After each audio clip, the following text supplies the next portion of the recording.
and they're miserable. They're not getting answers. They don't know what's going on. And he's complaining. He is not a good date. He's not fun. And I'm thinking, I had to get the hell out of here soon. And there's a succession of medical folks who are coming in to try and talk to him and persuade him to do something. And they're getting nowhere. Nowhere. So a nurse, I guess, comes to me. By the way, because I'm going to survive, I am now the subject of studies. Can we sign you up? Can we sign you up? Sure. Anyway, the nurse comes and she's doing something. I said, what's with the guy in the next bed? He said, well, he's got short-term memory issues and we need to do bypass surgery. By the way, this is before they invented stents. That's how long ago, 22 years. And so the resident, the intern, the nurse, the doctor, nobody can persuade this guy because by the time they explain it to him, he's forgotten. Or at least he's pretending to forget. Who knows?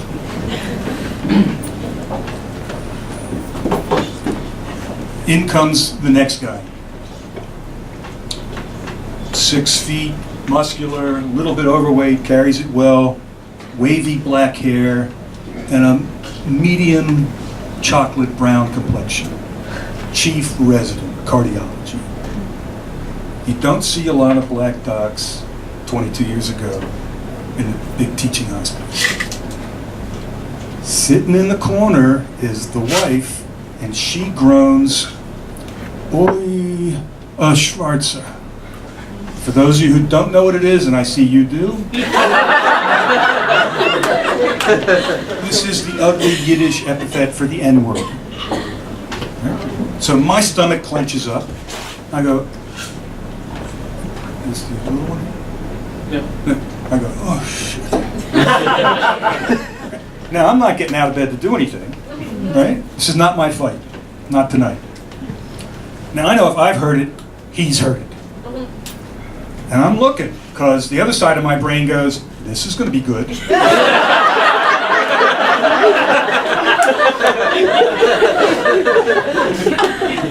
So he walks over, he doesn't give any indication of having seen it or heard anything. And he starts to talk to this guy. And he's there 30 seconds and he tosses out a Yiddish expression. Who?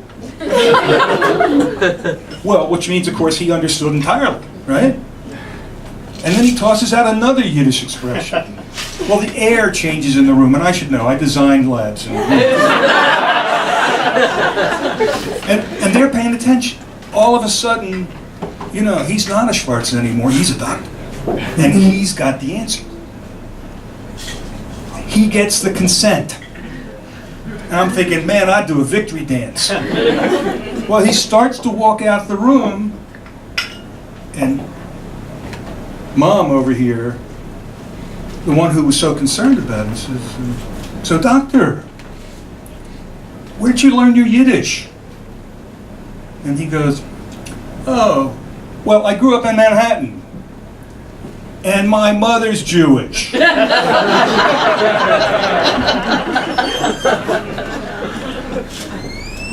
I'm going, yeah. Now, again, this is 22 years ago, and I can see by the gender distinctions here that 22 years ago there'd be mostly men in this room. Okay? She falls into Jewish stereotype and she says to him, so doctor, are you married?